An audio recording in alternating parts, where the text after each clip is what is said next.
So the topic today is dry eyes and dry mouth.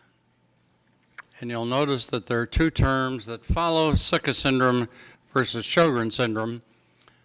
Sicca is probably the generic term for dry mouth and dry eyes. Sjogren's is just one smaller piece of the puzzle that fits into that. And I'll explain as I go why there's an important distinction. So I'm going to start with a couple of patients I took care of over the years.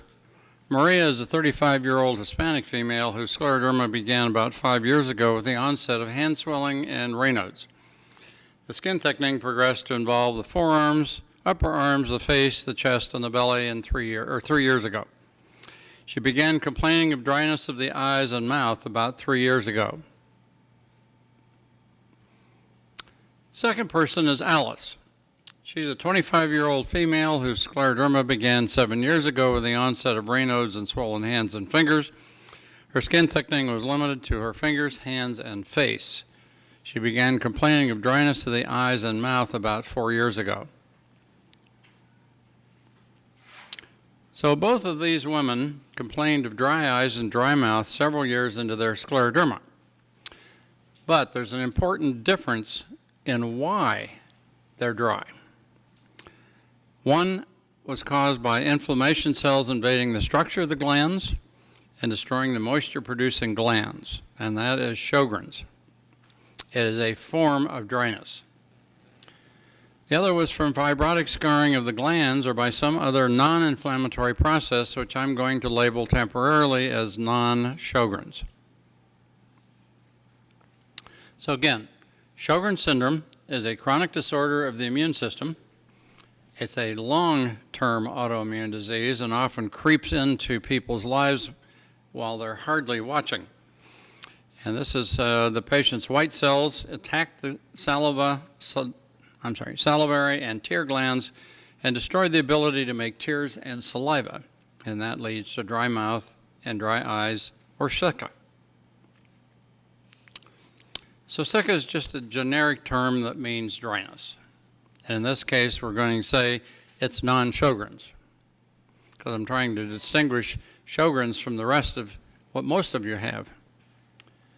So the agenda for today is to talk about Sjogren's versus non-Sjogren's dryness, evaluating and treating dryness of the eyes and the mouth, making the diagnosis of Sjogren's, some of the other characteristics of Sjogren syndrome, how they relate to quality of life, other tests for glandular involvement, and extraglandular involvement, which occurs in Sjogren's but not the non-Sjogren's form. And then treatments. So I've been paying attention to the news lately just to find out how common dryness is, and apparently it's pretty common. 10 to 30 million persons in the U.S. will report some dryness of their eyes. The autoimmune disease we call Sjogren's may occur in up to 2 to 4 million people in the United States. Half of those will occur as the primary form. In other words, there's not another disease or autoimmune disease connected with it. It's just there. And the other half may be in association with lupus, scleroderma, rheumatoid arthritis, or other autoimmune diseases. Dryness of the eyes and mouth in some studies occurs in up to 60% of persons with scleroderma, but only 14% occur as a result of Sjogren's. The rest occur for different reasons. So we're going to talk about first dryness as a problem, and then we're going to get into Sjogren's and contrast it to non-Sjogren's. So what are some of the symptoms? Well, a stinging, burning, or scratchy sensation in the eye. Feels like something's in there. Stringy mucus in around the eyes. When you scratch your eyes, it comes out as a mucus. String. Sensitivity to the light, redness of the eye, sensation of having something in your eye, difficulty wearing standard contact lenses. There are contact lenses that are designed to be used in dryness, but the standard kind often are not. Difficulty with nighttime driving, watery eyes, blurred vision of the eye, or eye fatigue.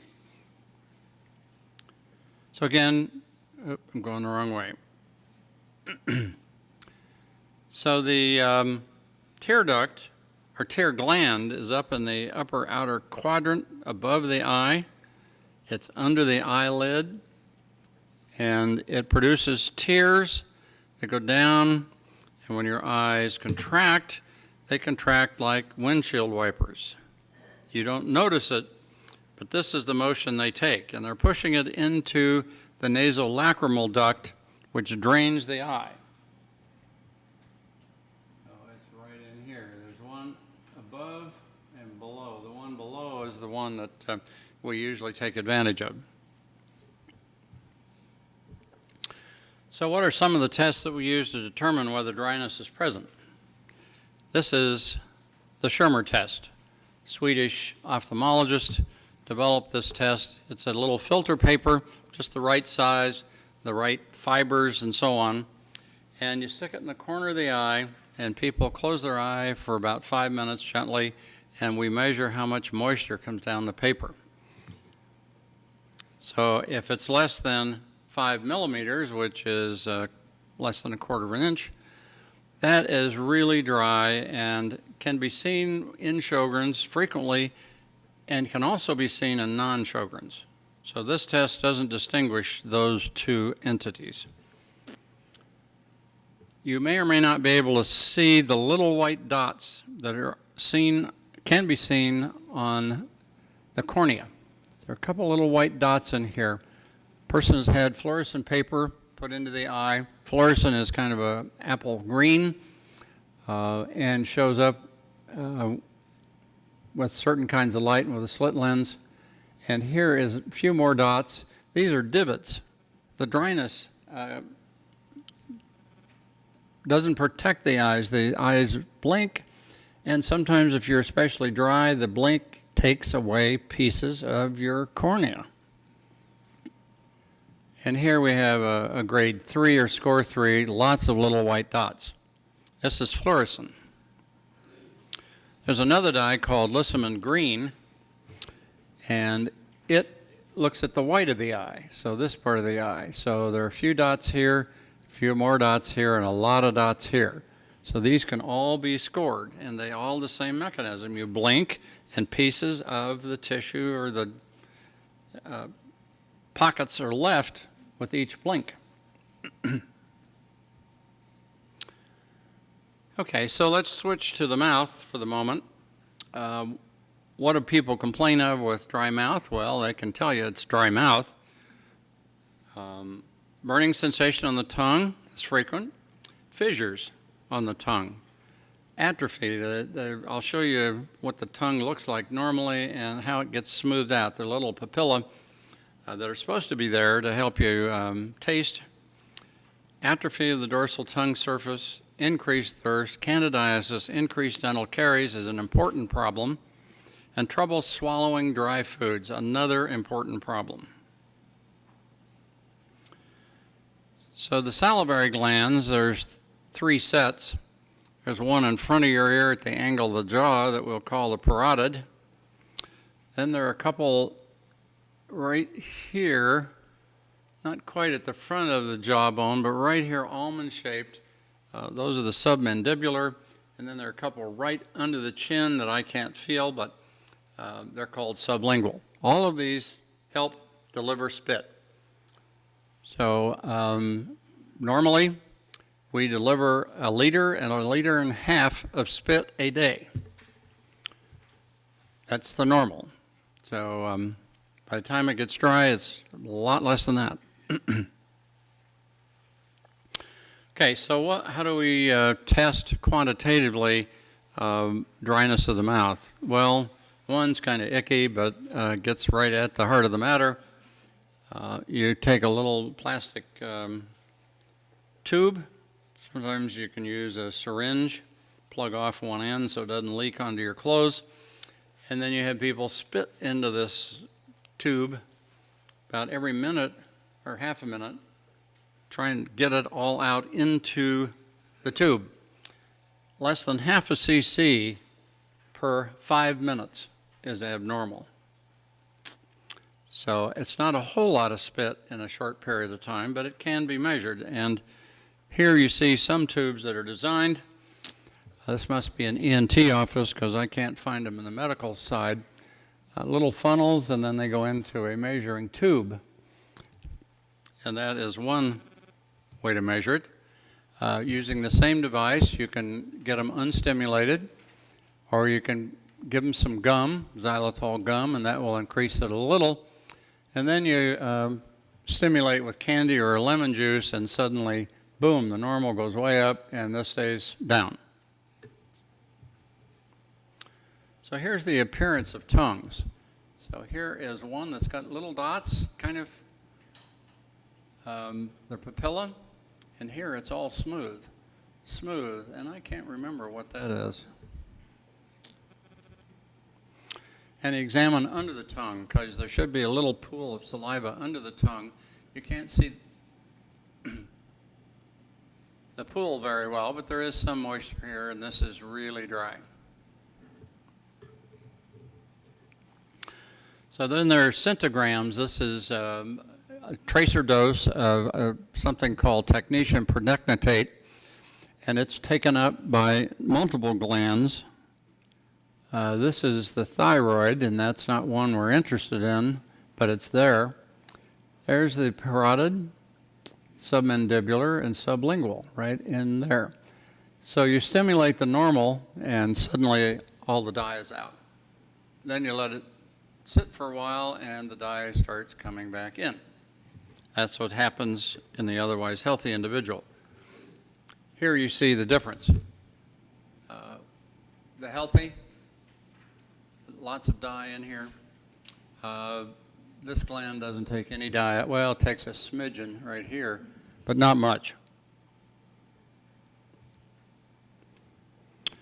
Okay, so we've kind of looked at what the doctor can look at to measure simply how much moisture is made by the lacrimal and then the salivary glands. All right, so we're going to talk about management of dryness by itself, this separate topic. Then we'll get into Sjogren's as a form of dryness.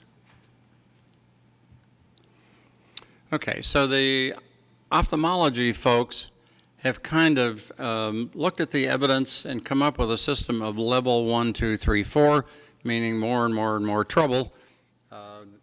And the treatment is going to be aimed at improving those levels.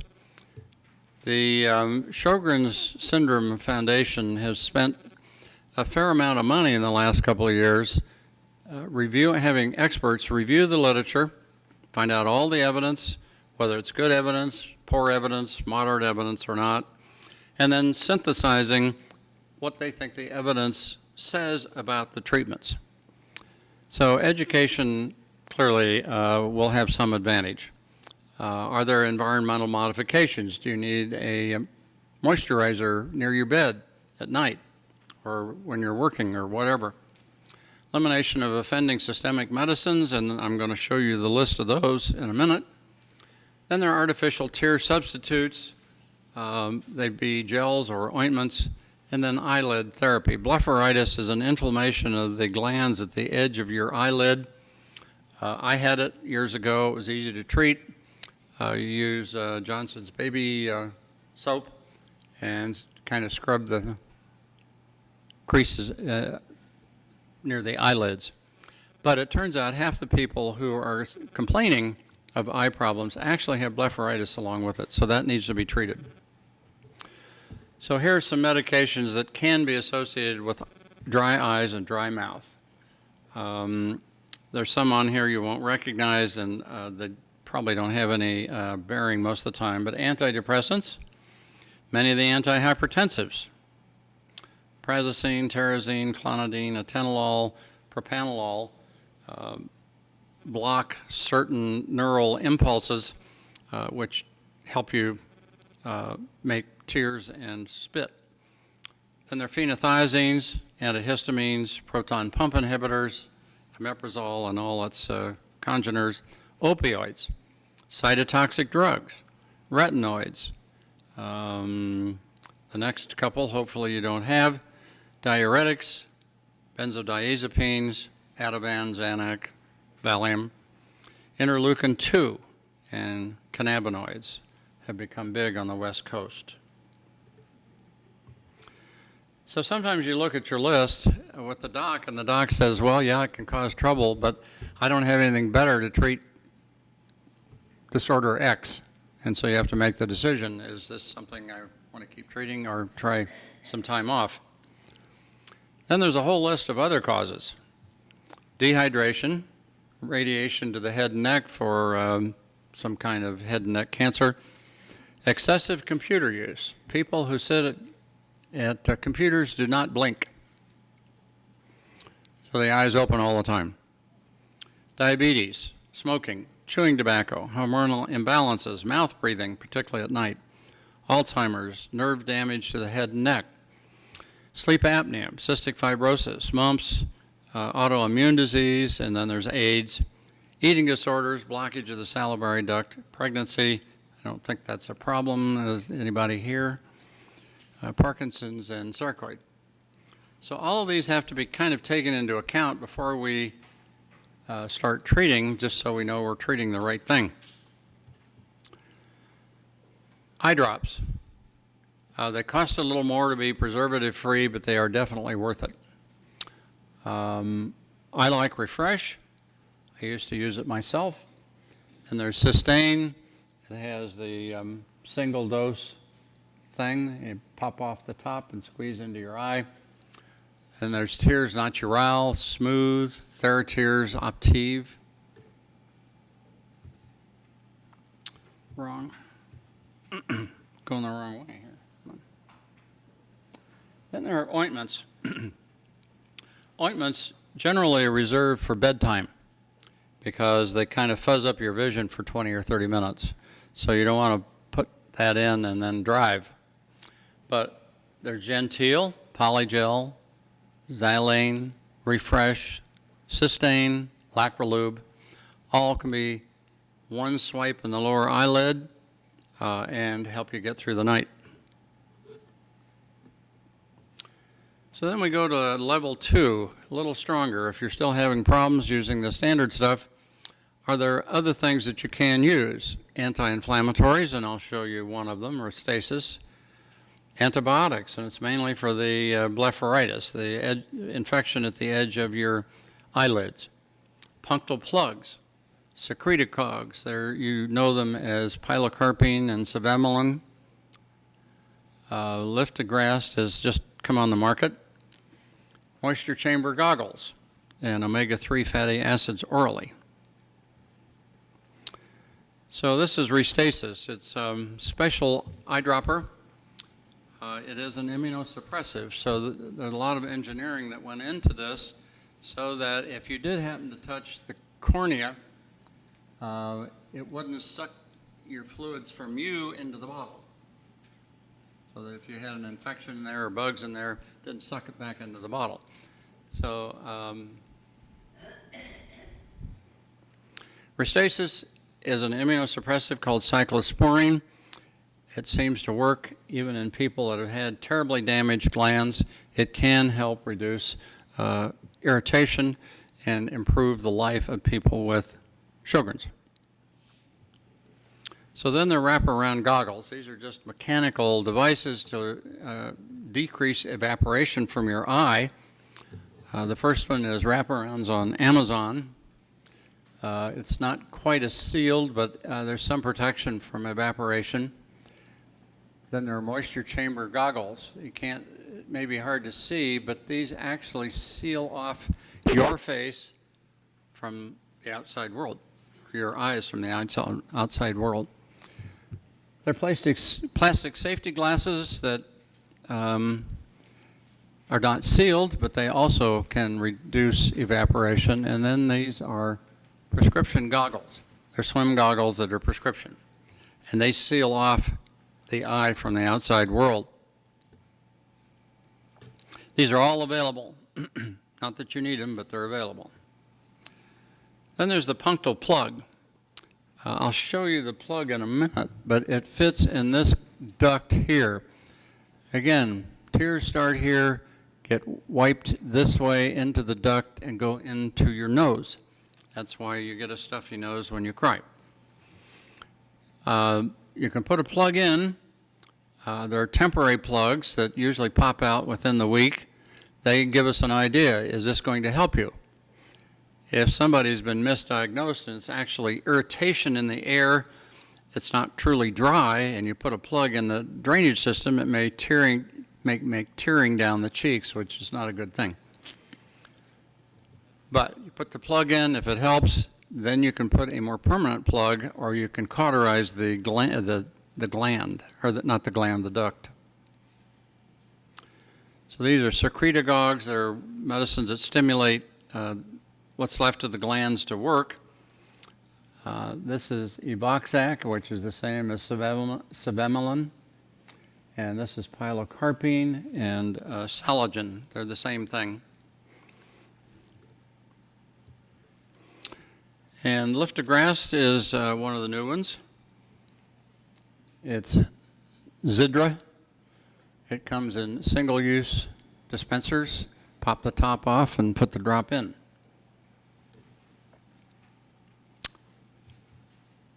This is out of sequence. Xylomelt is for the mouth. I forgot to put it in originally. It's out of order, but it's in there. You put them in one each side of the mouth at night. Xylose is a sugar that your bacteria cannot metabolize, nor can you. So they're not going to lead to decay. But they promote moisture in the mouth at night.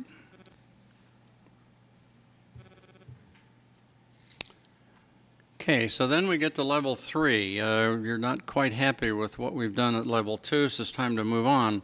So autologous serum eye drops, and I'll show you what that's all about. Special contact lenses that absorb moisture, so keep it in the eye, and then permanent punctal occlusion. So blood is collected in sterile tubes. Most of the tubes at the vampire stations are sterile.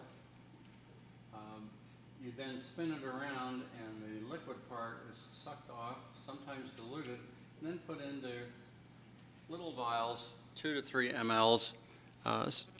You have one that's in the refrigerator that you can use right now, and the rest you put in the freezer.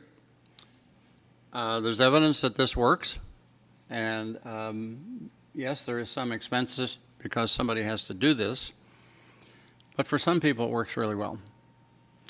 Then there are soft contact lenses for dry eyes. So they can be prescription. They're usually through an ophthalmologist. And here you see the punctal plug.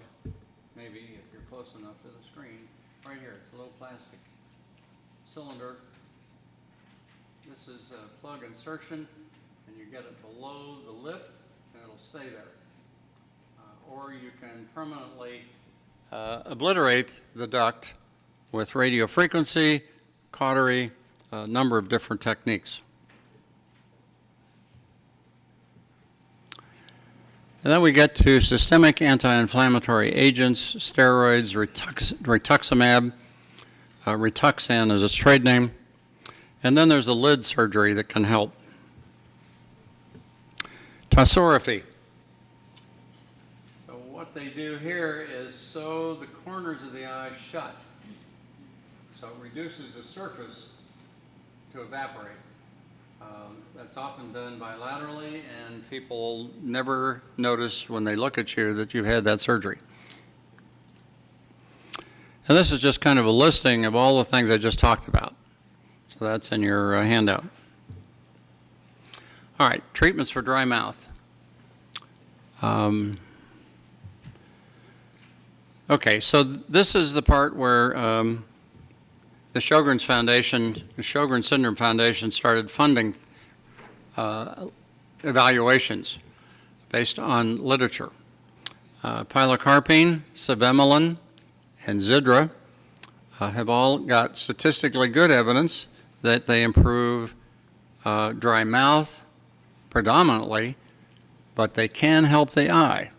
Sometimes we have to go above the usual dose to get eye moisture. Not significant are prednisone, Plaquenil, that's HCQ, TNF inhibitors, oral interferon. They were not significant in the evaluations. This is what they look like again. Cebamelin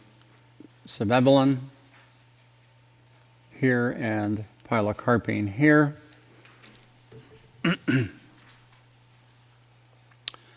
So, oral guidelines for caries, prophylaxis, and Sjogren's.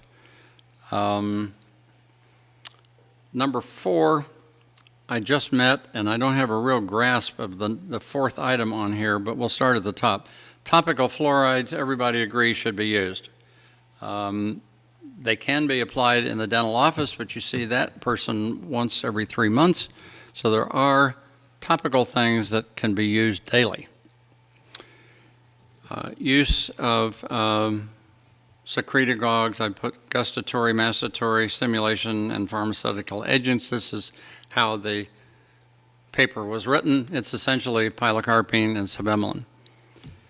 Then there's chlorhexidine application. Comes as a gel, varnish, and rinse, and can be used daily. And finally, we get to one that I hadn't run into before. It's called non-fluoride remineralizing agents. The one that stands out is xylitol. Apparently, the sugar is not metabolized, and it benefits you. It helps preserve the tooth. Then there are high fluoride toothpaste. I had to look carefully at what's in toothpaste. The companies don't really want you to know what's in their toothpaste. So you have to dig around to find it. And I found these as ones that hit the mark of 1,000 ppms, or parts per million. The evaluators said that's what it takes to really have an effective fluoride. So there's Crest Pro Health, Crest sodium fluoride, there's stannous fluoride and sodium fluoride, Sensodyne, Colgate Pro Clinical. These are all ones that you can get in the drugstore. You just go to the drugstore and pick them off the shelf. Tom's of Maine, I think you probably have to go on the internet. Gelcam, I think it's still, you have to go to the pharmacy. It's not a prescription drug. You have to ask the pharmacist, do you have it, and they'll pull it off the shelf in the back room. I think initially they were afraid kids would get hold of this, and it's gooey, tasty, sweet, and they would start using this and get fluoride poisoning. And then we get to Biotine. Most of you have been through the rack of Biotines, but they're somewhere in most drugstores, even if it's a small shelf. They have squeeze things you can put in your mouth. They have toothpaste and so on. Okay. I'm sorry? Health foods? Oh. Okay. I don't go to health food stores, so I guess I never ran into it. Okay, so Sjogren's syndrome now is going to be, it's an attached syndrome because it produces dry eyes and dry mouth, but it's a special syndrome because it has some troubles that can happen. So last year, American College of Rheumatology presented or published preliminary criteria for Sjogren's syndrome, funded by the Sjogren Syndrome Foundation. So what they found was a point value, and 4 points is enough to say that you have Sjogren's with at least 90% surety.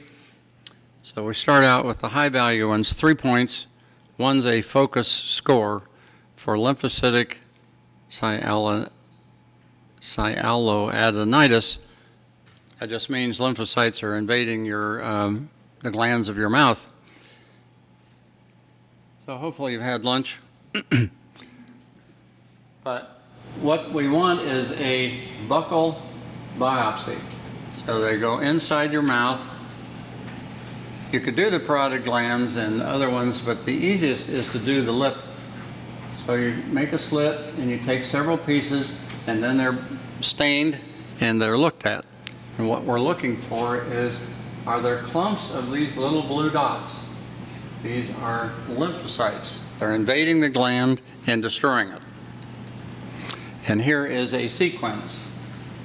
So this is the normal gland. Yes, there's some interstitium, but there's a lot of space for spit. This is a little farther along. This person has Sjogren's, and they're starting to see clumps of lymphocytes. And by here, you don't see any gland at all.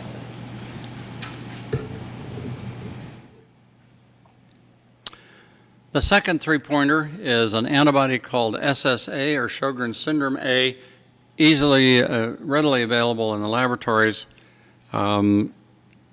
It's something that can be seen in otherwise healthy people. It can be seen, it's promiscuous, so it's healthy, Sjogren's, Scleroderma, subacute cutaneous lupus, and lupus. So it can be seen in a lot of different arenas. But the most common way to make the diagnosis of Sjogren's presently is SSA and what I'm about to show you next. So the Schirmer test is going to be the one that most of us can use. Again, 5 minutes, a little piece of paper in the corner of your mouth, and you measure the moisture.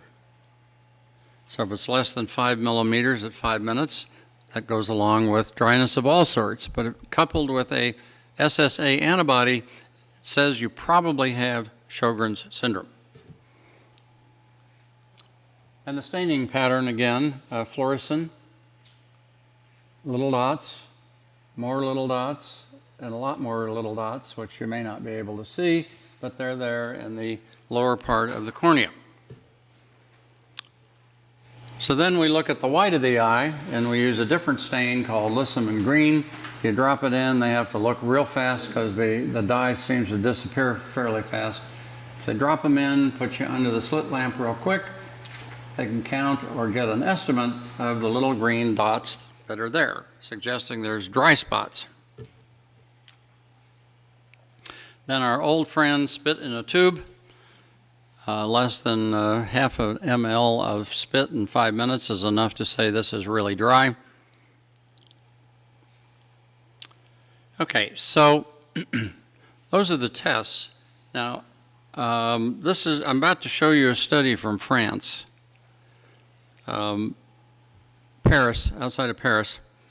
They've been looking at scleroderma very carefully for years and years and years, and they had 133 patients they looked at.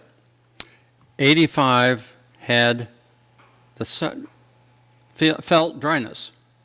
That's all they had to do, just report dryness of the eyes or the mouth. So 78 had dry eyes, 78 had dry mouth, 74 had dry eyes.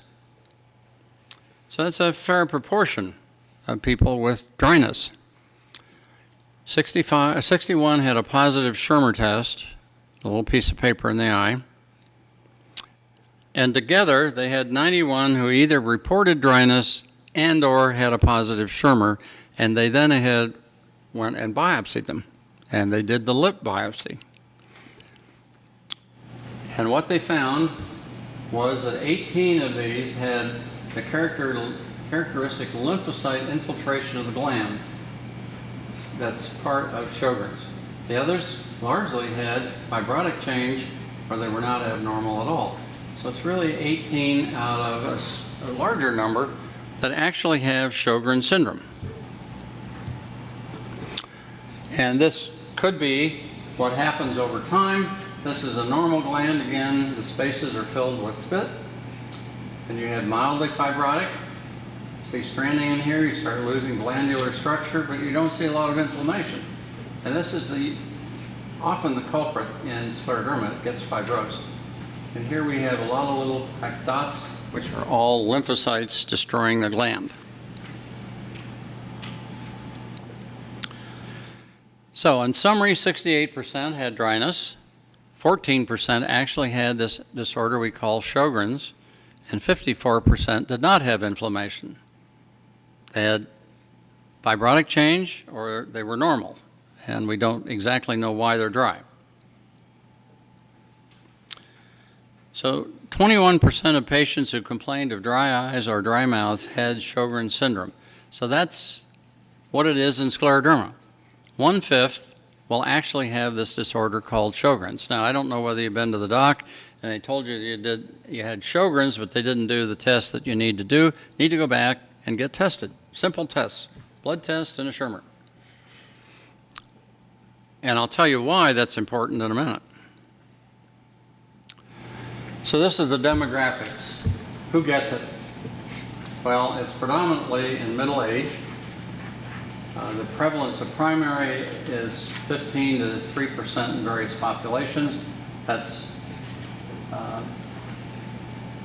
less in people with scleroderma.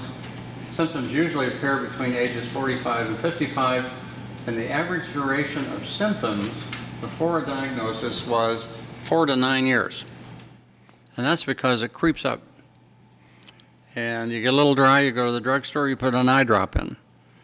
And pretty soon, you may or may not start complaining of other things that makes somebody think, well, maybe we ought to look for something else in here.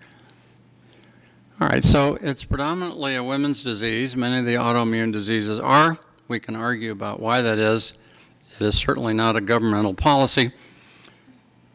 It's 9 to 1.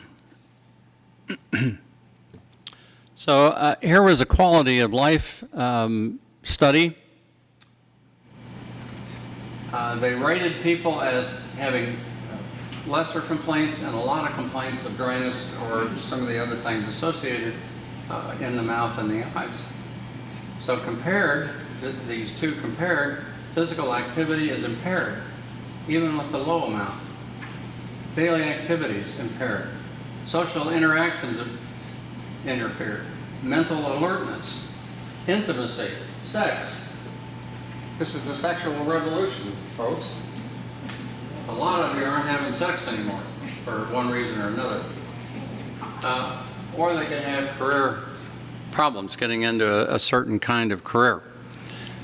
So even mild complaints suggest there's something about this disease that's not just dryness.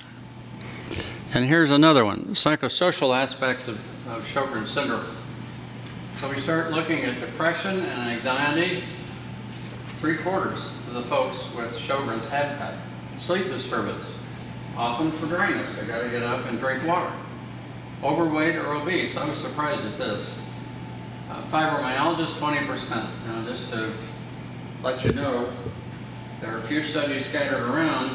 15 to 20% of rheumatoids, 15 or 20% of sclerodermas, myositis, ankylosing spondylitis, psoriasis, all have fibromyalgia. So a lot of the pain in these autoimmune diseases is this other disorder we call fibromyalgia. And in the autoimmune diseases, some of them are responsive to small doses of steroids. 3, 4, 5, 6 milligrams of prednisone. Not all, but some. And GERD is common. So what are the signs and symptoms of Sjogren's? Well, we'll start with the easiest ones, dry mouth, dry eyes, pretty high. Then we look in the mouth and we see trouble. This tone usually means dryness because the papillae are gone. And then there are a lot of dental problems. So either looking in the mouth or taking a history. Have you been to the dentist and what kind of trouble do you have in there? These are all problems that need to be taken seriously. You're going to lose your teeth, and then you're going to want to put in false teeth, and the bone of your mandible is going to change with time in scleroderma, and you're not going to have a fun time. Then we get to the eye. Well, oddly enough, dryness of your eyes can lead to this problem of when every time you blink, you take a layer of some tissue off your eye. And that's what happened here. And it shows up with fluorescence. This is a corneal ulcer. Often hurts. Here's another one. So fluorescent dye can pick those up. Oh. Anti-nuclear antibody, frequently positive. Anti-SSA, frequently positive. SSB used to be an antibody that was associated with Sjogren's, but it turns out in the new analysis SSA covers the park. SSB does not add anything helpful. Rheumatoid factor, frequently positive, often in low titers. Not that you have rheumatoid arthritis, just the antibody's up. Okay, so there's some images that can be taken. This is a woman with a swollen parotid gland. This is her CT scan showing kind of an amorphous lump where the parotid was, and MRI, another amorphous lump. It swells up and doesn't work. So here we have another woman with a swollen parotid gland. This is nearly an outmoded procedure. There are a couple of ducts in your mouth that can be cannulated, and they squirt dye in there. It hurts like hell, and we probably don't need it anymore, but I'm just going to tell you for historical reasons. There should be grapes in here. Looks like little grapes, because that's how the gland is set up. Well, you see raggedy stuff, and you don't actually see any grapes anymore. The ducts are kind of large, skinny. This is all abnormal because of the destruction from lymphocytes. What should you do? What should I do? Pardon? What should the patient do when you get that kind of attack? It depends on how much is bothering you and what's bothering you. If your parotid isn't swollen and tender or doesn't have a lump in it, there's not much you need to do. You have a diagnosis of Sjogren's? No, I do not have it. But that's happened a couple of times. And you? The swelling. And you? Yeah. In people that actually have Sjogren's, anytime a gland pops up. Oh, thanks. Anytime a, does it work? It's on? That says it's on. I don't hear it. Check one, check one. Yeah, okay. Sorry, I'm hard of hearing. Anytime it swells up, we have to wonder whether there is some kind of tumor in there, and lymphoma is the most common tumor. If there's a lump in there, it probably ought to be biopsied. Often it can be a needle biopsy, so it's not that invasive. But it's a come and go thing, just like. It can be, yes. And could that be a lump in there that I don't feel? Or is it, I didn't know if it's related to the salivary gland or. If it's here, it's usually related to the salivary gland, and particularly the one called parotid. So I went to the doctor and what do I do? I mean, you said it hurts like hell. It does. Which, well, I'm talking about the dye. Oh, that? Well, sometimes you can get gravel in there, and it has nothing to do necessarily with Sjogren's. You get gravel in the ducts, and every time you eat it, is that what happens? Swells up? And then slowly goes down during the day. It took about 3 days on the last time around, but then I don't get it again. Okay, well, sometimes we'll use antibiotics thinking that possibly it's an infection. So those kind of things. So is it related to Sjogren's, or should I be tested for Sjogren's? If you've got some dryness, yeah, I would get the two simple things, a Schirmer test and an SSA. Thank you. Simple. Okay, so here we have centograms again. Slightly different. You see a lot of uptake here, and if we gave them lime or lemon juice, it would squirt out and then slowly reaccumulate.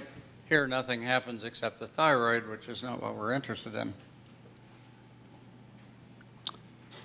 The newest is ultrasound. It's essentially sonar because they put something up against your cheek and you're mainly water, and they send sound waves, and then they wait for the sound wave to bounce back. And what should be a normal smooth gland starts getting kind of lumpy and cratered and begins to look like craters of the moon. So this is the submandibular and the parotid, and it happens in both sets of glands. So then we get to extraglandular involvements, which are really the thing that we should pay attention to in somebody who's been given the diagnosis of Sjogren's. There are a lot of things on this slide, and they probably don't show up very well in the handout. But there can be some neurological problems, concentration, memory, brain fog. People with fibromyalgia call it fibrofog. Here we call it Sjogren's fog. Dry nose, recurrent sinusitis, occasionally nosebleeds, dry mouth, sores in the mouth, dental decay is a big one. So you want to be in the dental office frequently getting that taken care of. Taste can go funny. Dry skin, inflammation of blood vessels in the skin, Raynaud's, stomach upset. Gastroparesis is something that happens in a number of autoimmune diseases, particularly those that are associated with Raynaud's phenomenon. Autoimmune pancreatitis, peripheral neuropathy, numbness and tingling in your feet, hands sometimes, mainly in the lower extremity. Dry eyes, well, we already talked about that. Corneal ulcerations and infections. Difficulty swallowing. It's difficult in part because it's dry. And again, in some people, particularly those with Raynaud's, the esophagus gets limp. It quits squeezing. So things that you swallow have to fall into your stomach. They don't get pushed like toothpaste into your stomach. Heartburn, recurrent bronchitis. Can be a lot of problems respiratory-wise because the ducts in there dry out. And so it makes it a little harder to be healthy in the bronchial tubes. Arthritis and muscle pain can be a big problem. Abnormal liver function, vaginal dryness, painful intercourse.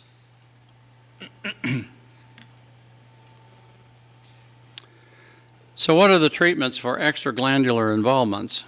Again, this comes from the literature, and some of it's really good stuff and some is questionable. So I'll try and point out the ones that are questionable. This was a study that's fairly recent, 2010. So they entered 30 primary scleroderma, Sjogren's syndrome patients. They all received IV infusions at baseline, and at 15 days they were randomly assigned to receive rituximab in one arm and placebo in the other, but everybody got hooked up to an IV. Baseline values were about the same in both groups. That's important. Patients were followed for almost a year.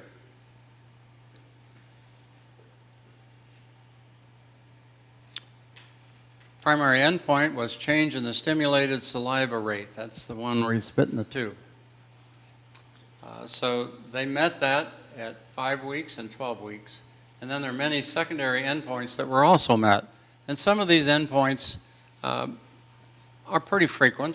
Aches and pains in the joints, renal involvement can be seen, esophageal involvement can be seen, polyneuropathy, Raynaud's phenomenon. Tendon myalgia is painful tendons, basically, and some forms of vasculitis, which often present as rashes. They're due to inflammation of blood vessels. So what did the study show? Well, you can't really see it probably from the back of the room, but the summary is here. Stimulated secretion was the primary endpoint, got better compared to the placebo. Unstimulated secretion, same. Number of B cells, forgot to mention. Rituximab is an antibody to a type of lymphocyte that's called a B lymphocyte. When it roams around in your blood, it's not doing a whole lot, but it eventually matures into something called a plasma cell, which lives in your bone marrow, and it's responsible for making antibodies. So when you get a flu shot, you make antibodies to the material. That's how it works. In Sjogren's and other autoimmune diseases, people make antibodies to everything. And they're inappropriate things. They make antibodies to you. That's bad.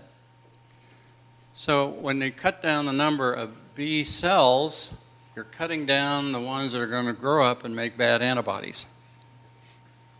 Rheumatoid factor levels fell.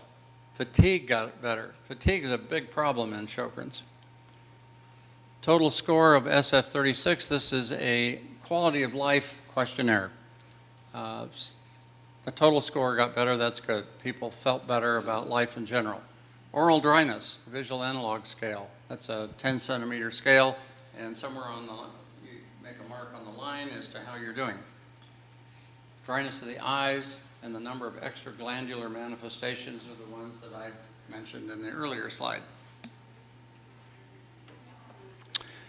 So what are the guidelines for treating? And this is really hot off the press right here, 2017. Ken Carstens is the lead author on the recommendations paper financed by Sjogren Syndrome Foundation. So they recommend exercise.